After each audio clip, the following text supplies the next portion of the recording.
Tu as diminué les dépenses pour te soutenir l'effort de guerre pour ma la malam. Vous proposez. Voilà. Or, les gens va fonctionner, va raisonner, non. Fonctionner d'abord à ils ont mérité, été mouqués et qu'on permette à nouer les débuts du mois. L'ongwe na l'élite politique, qui na l'élite armée. Ils ont mis batapé perdu. Henri Magie et les autres. Baza, parti politique na bango, l'ongwe wana. Donc, à quand ce n'est qu'un gambo parce qu'il y a yébike, azakine toujours na katia, il y a le pan moko, tona famille moko. Proposant, mais ma proposition en considération, mais ngai mongo auteur de ma proposition je ne suis pas considéré. M'appelle ça ngaka musalate.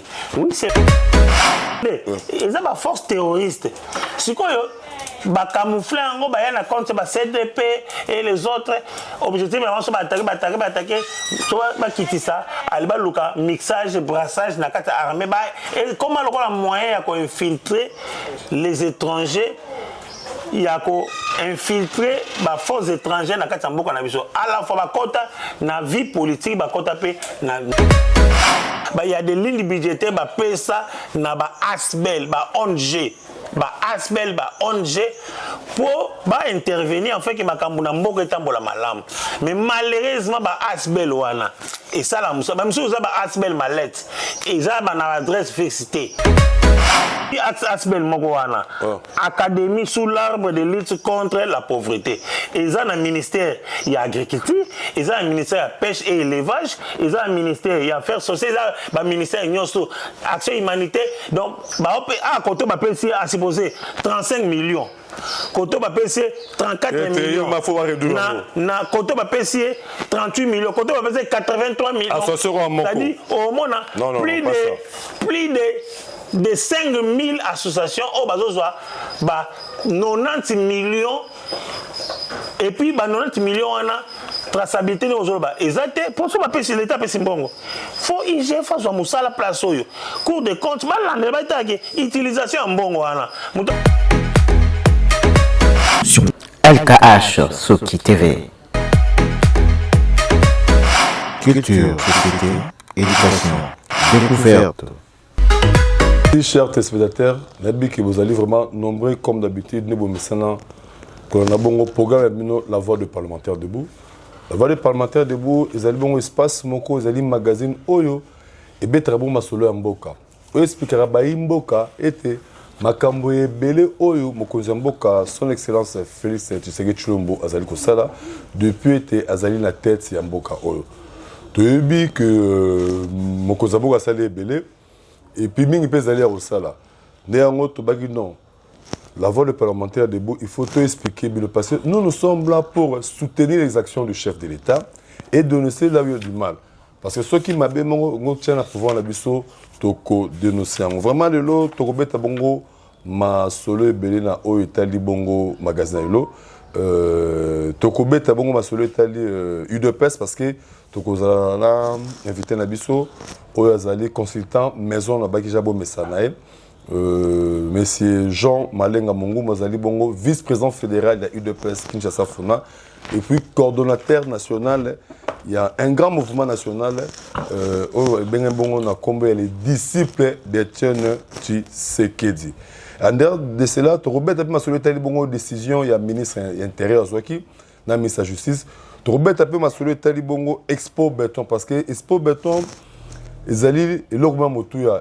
faut tout je pense que tu as déjà à contact avec service, il y a son excellence, monsieur le ministre délégué à charge des villes, excellence Didier Tengue, où tu as pour que prochainement, tu as Expo Béton, tu as expliqué vision, il y a chef de l'État, politique, il y a développement de la ville. Bichos le gouvernement union nationale kalamingité torobet tapi masolango parce que tu ko senga bongo critère et le but ministre mususu bakoya non reconduire vraiment donc tu ko senga un grand remerciement d'abord dans son excellence monsieur le ministre de la communication et médias excellence Patrick Mouye Katemwe na musala ozali kosala sur l'éveil patriotique, na musala ozali kosala sur Congo Téléma. Donc to sentir donc dans le moment où il y a agression, il y a RDC qui est agressé par les Rwandais, nous sentons vraiment la communication, nous sentons la force de la communication. Vraiment, monsieur le ministre, merci beaucoup. Parce que nous sommes la voix des parlementaires debout. Ce que vous savez bien, on applaudit. Moussala Mabé, nous allons dénoncer demain. Vous allez que Lukaïb, Kalaming était au Koutanaï. Rapidement, Nakei n'est pas invité, mon collègue, monsieur Jean Malenga, on a le Baki Azali Bongo, vice-président fédéral de l'UDPS, à l'ICAD de l'UDPS, Tshisekedi, et coordonnateur national d'un grand mouvement, le disciple de Tshisekedi. Monsieur le coordonnateur et vice-président de l'UDPS, bonne santé à l'UDPS. Merci pour la motuna. Pe malobo pesingai kombo nanga Jean Malenga. Mongumu bonga bonga konga nkoi. Nazali ndenge lobi vice-président fédéral il y a UDP Tshisekedi pour la fédération à ville de Kinshasa Funa. Nazali membre il y a interfédéral Grand Équateur province orientale et naza en même temps coordonnateur national, il y a structure Ndengolobi, les disciples de Tien Tshisekedi. Naye Kolobela UDPST. Merci pour la motuna, c'est très gentil. Bien que je suis cadre à UDPS, mais Naye Kolobela UDPST. Pour que Naye Koloba pour la UDPS, il faut avoir un mandat. Il y a président Nanga AI et secrétaire général Augustin Kabouya. Nazo un mandat, il y a chef Nanga direct. Président fédéral Pierre Zomba Ndomatezu le guerrier. Nazo mandat. Mais étant donné que bango ba pesi nga mandat d'ailleurs na pesi bango na mbote pe ko féliciter bango na musala kitoko au bazo sala à la tête du parti chacun à niveau na surtout le président ad intérim ya IDPS secrétaire général Augustin Kabouya. En tout cas, coup de chapeau, nous sommes toujours derrière et tu trahis Bangote, tu trahis parti national, tu trahis chef de l'État, tu es toujours derrière Bango, tu soutenir et puis tu tambola selon la ligne de conduite au Bango ba opé sa biso. Ngana zawana et puis na uzalaka kawana. Ce que pour na kozonga na motuna o tuningai santé IDPS na koloba boy. Naye kolobela IDPST mais comme membre cadre IDPS na koloba ke na ko répondre mais avant penana ya kolobela makambo IDPS awawa il faut na bénéficier na mandat oyo bango ba pesinga autorisation na loba awa lokola analyste politique bien que je suis cadre de l'UDPS santé à IDPS izotambola kitoko koleka ba période nyonso tout période oyo tozana yango nde oyo toujours les meilleurs des secrétaires généraux de l'IDPS. IDPS, Tango, Augustin Kabouya, a Simbi en tant que secrétaire général, IDPS, toujours accéder à la magistrature suprême. Dans le premier mandat, tu as eu deuxième mandat chef de l'État, tu as accédé les sources dans la magistrature suprême. IDPS est joué nombre de députés nationaux qui ont ba parti nyonsto et un nombre de sénateurs qui ont ba parti nyonsto toujours ba gouverneur toujours ba mandataire toujours ba tuna ba niveau nyonsto donc santé IDP c'est que ne malamu malgré bitumba obi mabanga babamba onga na manga côté là c'est-à-dire malgré ba mona que non succès oyo au CG président ad intérim azo sala musala kitoko azo sala bundisa me ba kolonga été pour nini asa musala ne Malam, autant parti Malam et l'on a collaborateur que je salue de loin. Le cola Adolphe Amisi Makutano, le cola Bazay Belé, Clément Barouti, Bazay Belé, Raoul Paba et les autres, Malam, merci beaucoup. Vraiment, donc, merci beaucoup, monsieur le coordonnateur national de la discipline de Tshisekedi. Les Kamomoko ont ça polémique Mikolo. Concernant Bongo, décision ou soit arrêter au ministre intérieur. Parce qu'ils ont arrêté. Le ministre de l'Intérieur a confirmé, le VPM en charge de l'intérieur a confirmé que c'est un arrêté. Arrêté au signé par rapport à la suspension il y a PPRD sur toute l'étendue à RDC. La décision du ministre de la Justice, la justice va geler tous les avoirs. Il y a ancien président Joseph Kabila. Selon eux, on peut interpréter la décision Nengeni. Et en tant que juriste, on a besoin de appeler ce juriste. Merci pour la motuna. Oyebi, membre du gouvernement. Donc, en dehors, il y a le Premier ministre qui a légiféré, c'est-à-dire la décision est bien un décret. Le ministre, la décision va arrêter. Il y a décision, il y a ministre, il y a intérieur, il y a VPM, il y a intérieur, maître Jacques Chabani. Tout comme il y a ministre, il y a justice. La décision de Bango est cadrée dans l'attribution ministérielle. C'est-à-dire, tant que le gouvernement est Kotaka, le président de la République a signé une ordonnance portant attribution des ministères. Il y a une attribution commune, ils appellent l'attribution spécifique ou particulière. Attribution, il y a un ministre, ils ont payé ça droit à une décision lorsque dans le domaine il y a Moussala, comme il se doit être.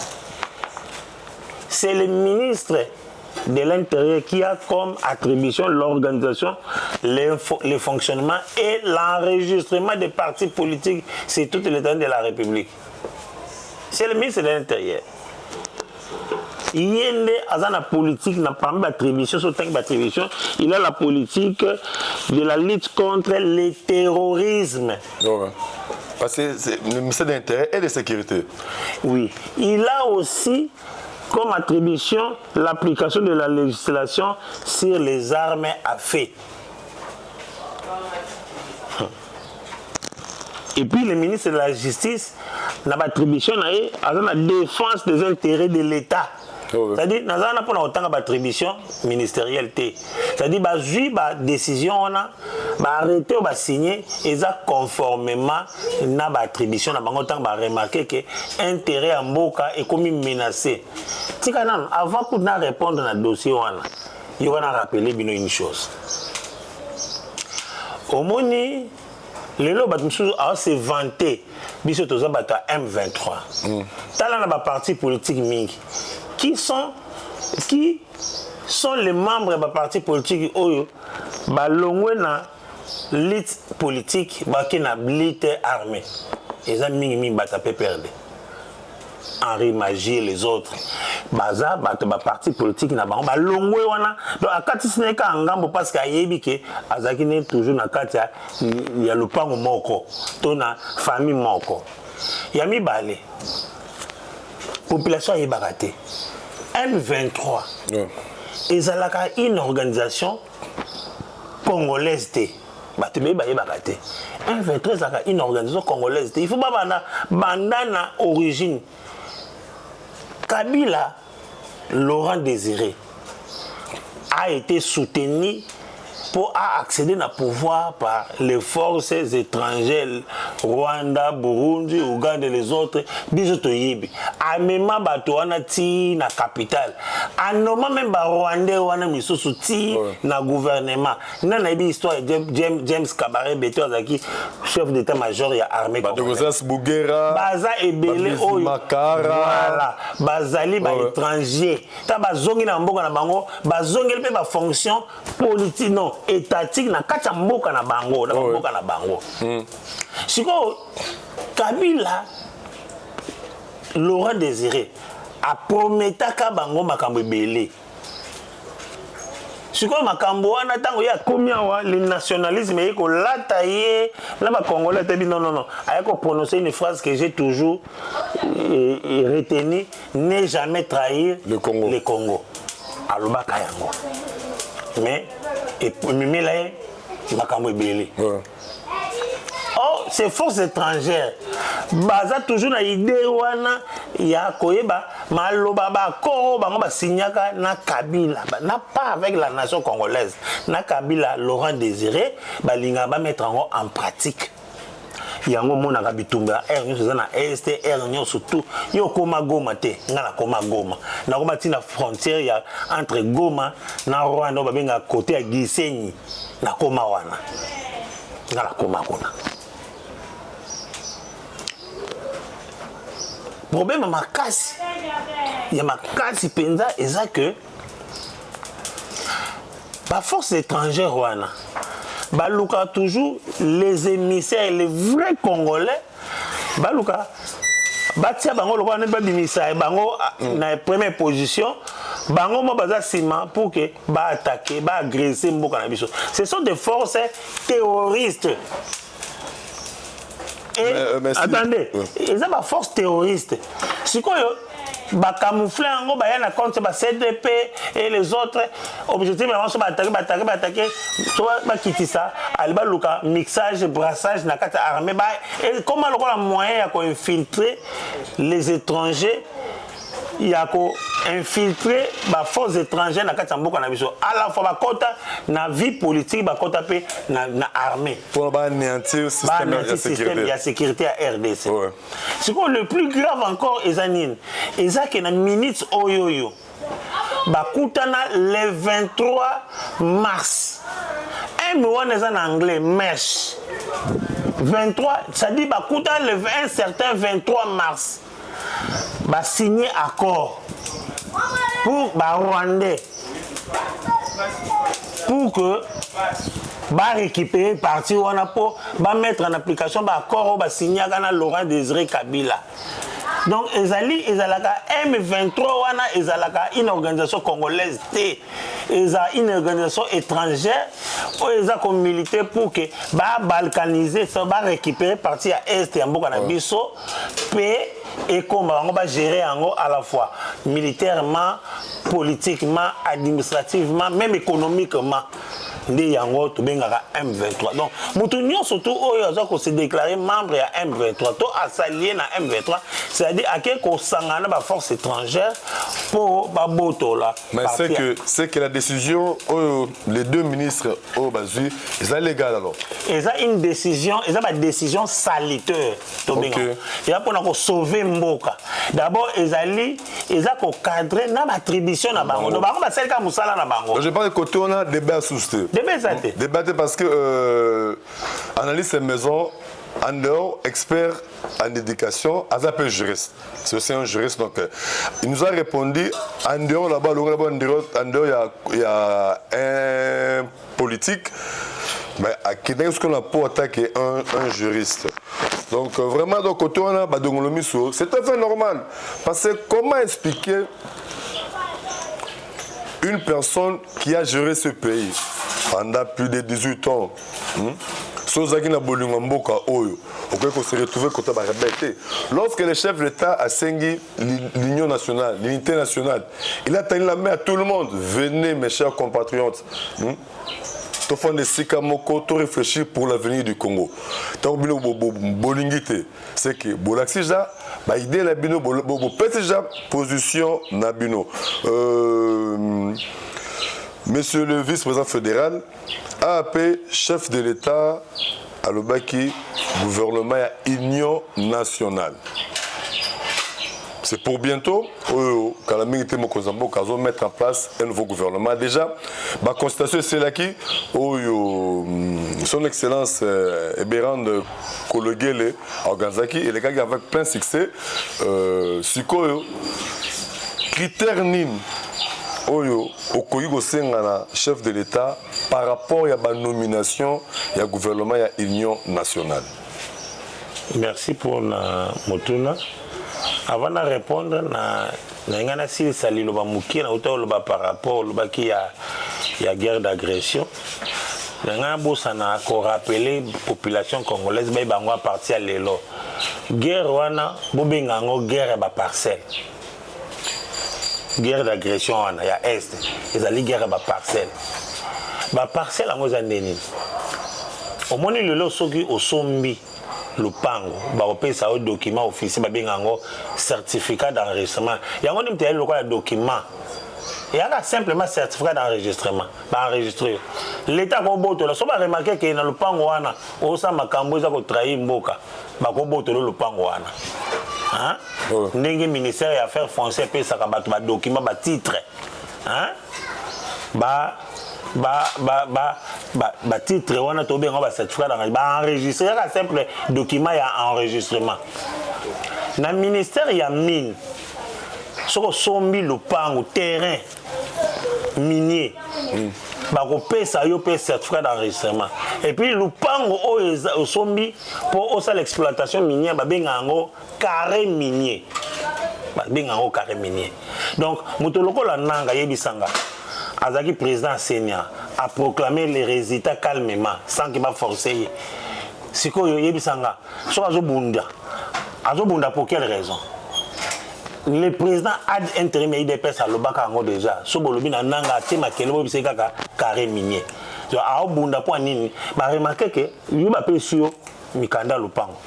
Il faut batala aux exploitants ndengeni est-ce que futa ba taxe à l'état est-ce que si côté ba remarquer que so ba remarquer que au sala makambo iza mabe ba saisir yo terrain na yo tant ba saisir au se mettre en ordre pas de problème donc ça dit pour moi j'estime que bitumbana ils ont un terrain d'abord pour exploiter les ressources minières et RDC.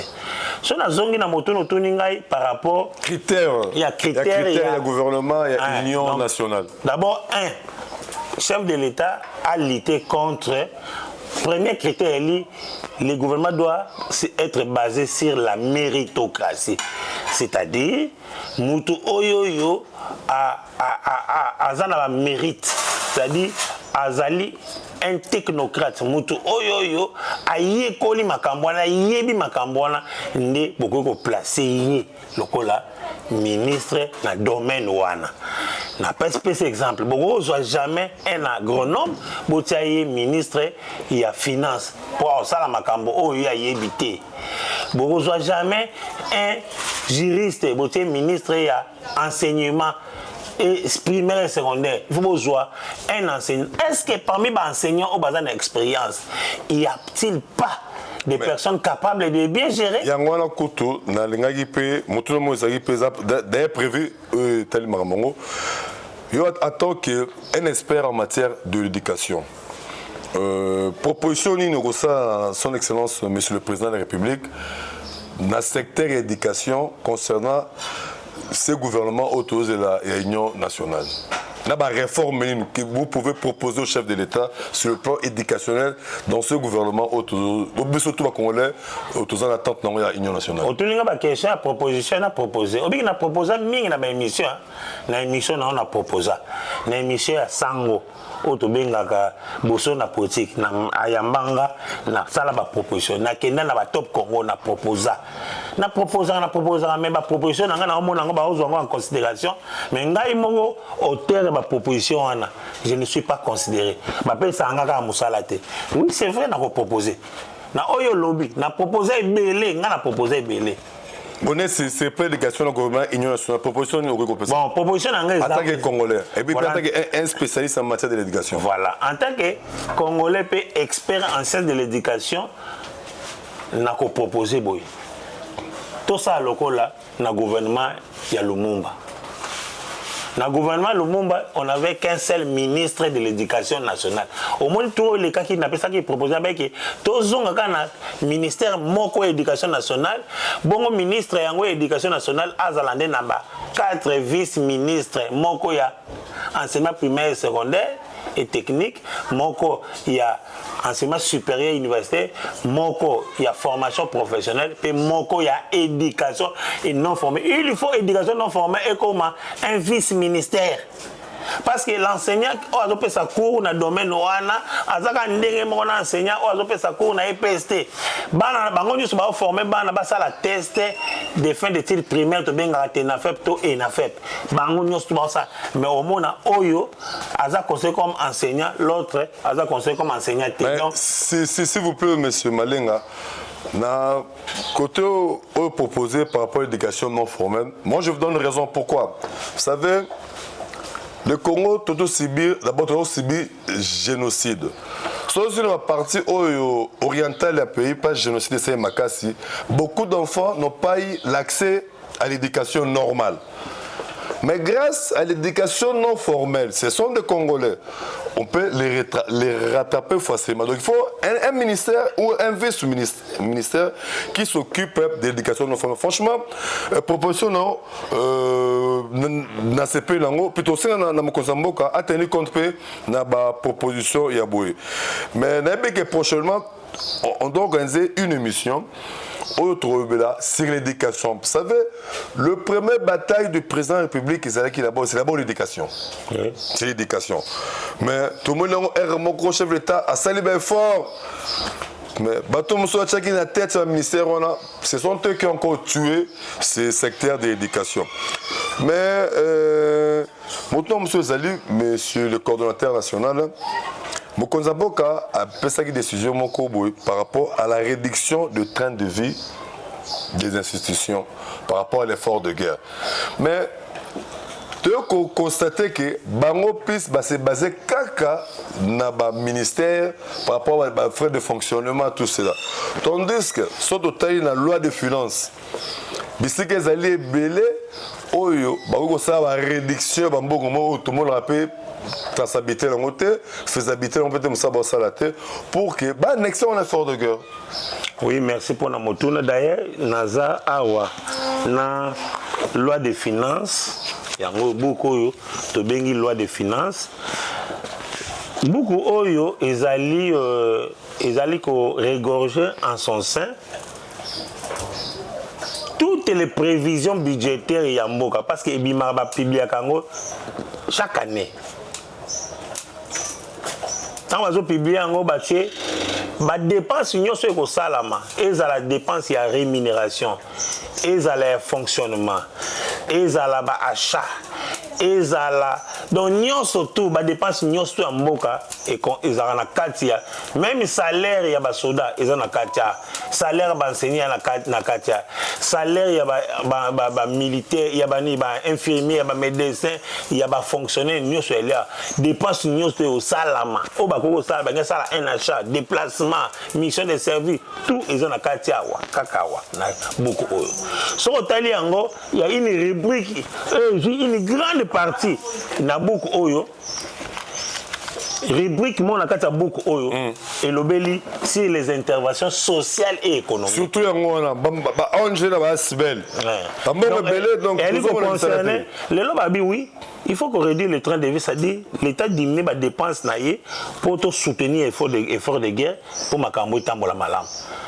Mais le comble est que c'est limité quand on réduit par exemple salaire il y a ministre et il y a député, il y a sénateur et les autres.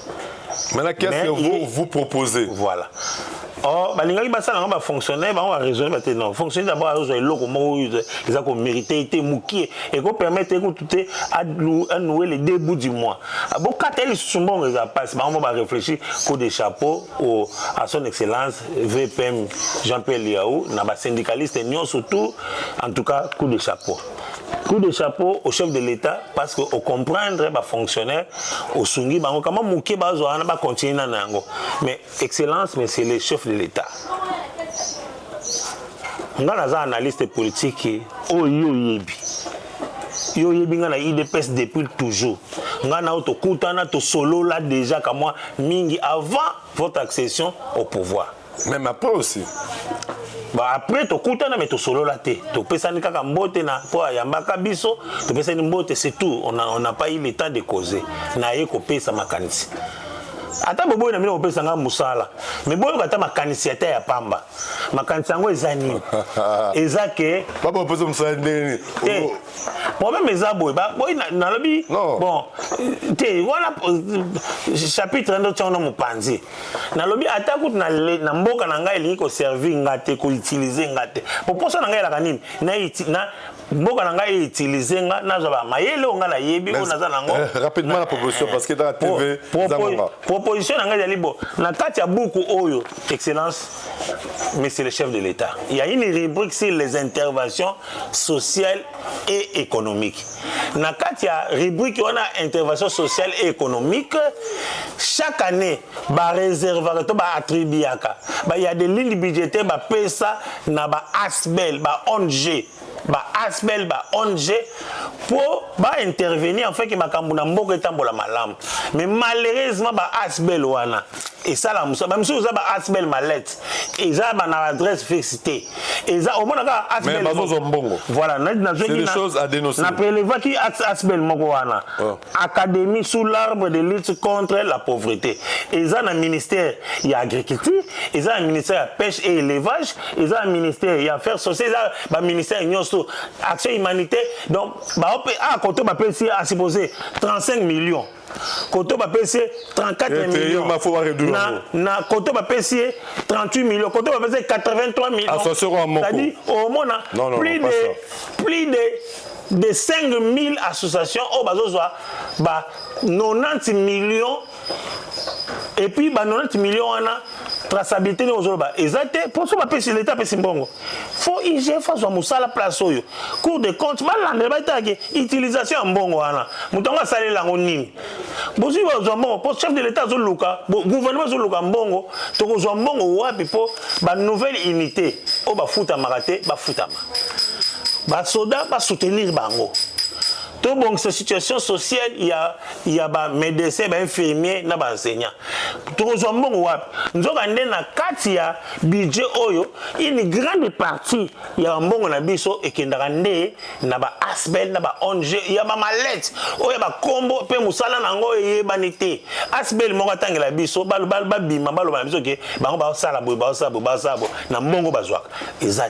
y a même pas de rapport. Ce rapport est un rapport fantastique.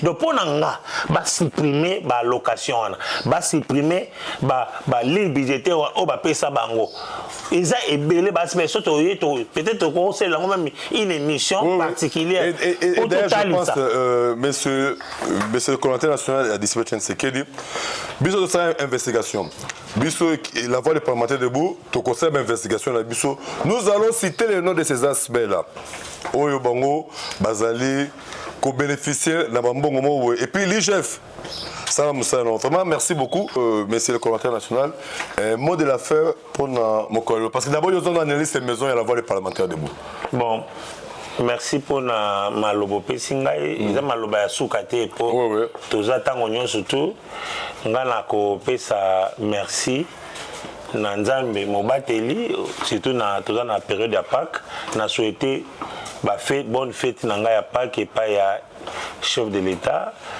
et na maman Denise na pesi joyeuse fête nanga ya Pâques et pas ya président ad intérim ya IDPS le CG Augustin Kabouya AK47 na pesi joyeuse Pâques nanga et pas ya l'ingénieur pétrolier Nixon Zinga ou toujours Linga Azwa hydrocarbures. Mais il mérite hein, là-bas critère. Il est pendant mérite. Nixon Zinga l'ingénieur, il mérite. To Pessimbote et pas ya honorable Jean-Marie Mangobe Bomongo. Pas nous sommes mérité bango na ministère soit simbi éducation dans cadre de méritocratie.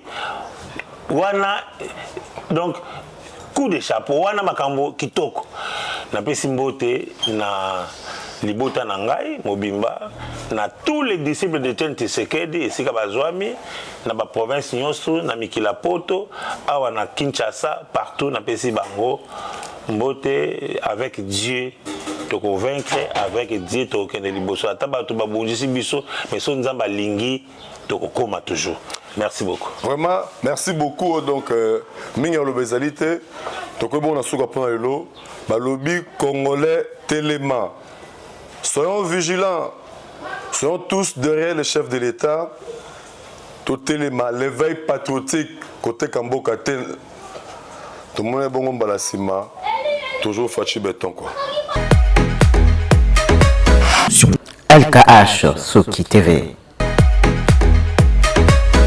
Culture, société, éducation, découverte.